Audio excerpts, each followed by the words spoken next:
حضور علیہ السلام کی نظر کس گناہ سے ہو رہا ہے یہ بھی حضور کو معلوم، اور کیسے اس کا ازالہ ہوگا، ختم ہوگا، وہ بھی حضور کو معلوم۔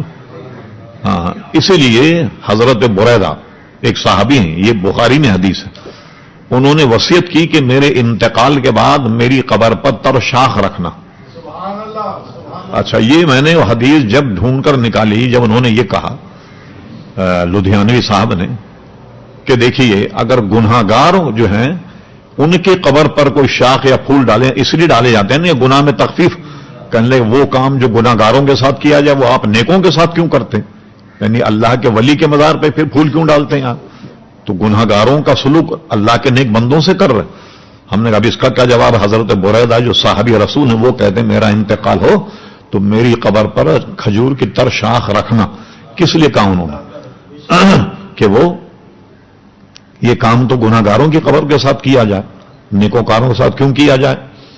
غرض یہ کہ حضور صلی اللہ علیہ وسلم یہ جانتے ہیں کہ کس پر کیا ہو رہا۔ اور شاہ عبداللہ محدث دہلوی رحمۃ اللہ علیہ مشکات شریف کی شرح میں قبر پر پھول ڈالنے کا جواز اسی حدیث سے ثابت کیا ہے۔ یہ جو مسلمانوں میں رواج ہے کہ اپنے یہاں کسی کا انتقال ہو جائے اس کی قبر پہ پھول ڈالے جاتے ہیں، تو اس کی اصل یہ حدیث ہے جو حضور نے کھجور کی شاخ دونوں قبروں پر رکھی، اس لیے رکھی کہ یہ تر ہے، تو جب تک یہ تر رہے گی ان سے عذاب قبر میں تخفیف ہوگی۔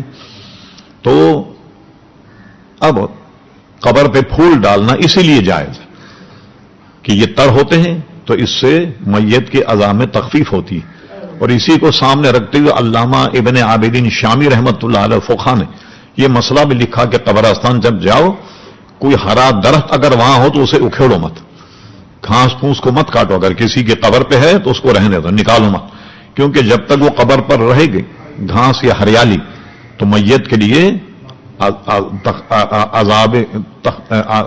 عذاب میں تخفیف کا باعث، اس لیے قبرستان سے گھاس یا ہریالی کو نہیں اکھیڑا جائے، نہ نکالا جائے۔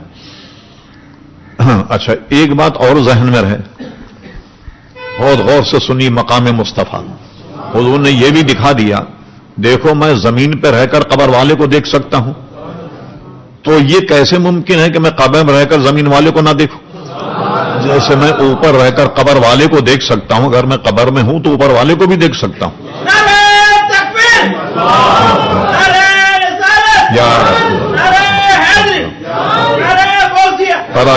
یہ بات پائے ثبوت کو پہنچ گئی، سمجھدار آدمی کے لیے کافی ہے کہ جو اہل سنت میں یہ رواج ہے کہ کسی کا انتقال ہو جائے تو اس کے لیے قرآن خوانی کی جاتی ہے اور درود شریف پڑھتے ہیں اور کلمہ شریف کا ختم کرتے ہیں اور اس کو ایصال ثواب کرتے ہیں، تو یہ بات جائز ہے، بلکہ سنت سے ثابت بھی ہے میت کا ایصال ثواب، اور یہ انبیاء کرام علیہ السلام کا طریقہ بھی، اس کے کرنے میں کوئی حرج نہیں ہے، بدعت یہ منع، یہ حرام نہیں، یہ قول غلط ہے۔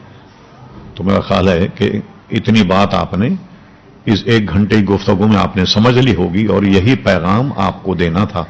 ہم اس پر اکتفا کرتے ہیں کہ ابھی ایک جلسے میں ہمیں جانا، ایک صاحب کی برسی کا پروگرام ہے ایک حال میں، ہم اسی پر اکتفا کرتے ہیں۔ اللہ تبارک و تعالی ہم سب کو اپنے مذہب اپنے مسلک پر قائم اور دائم رکھے۔ مولانا کو دعا۔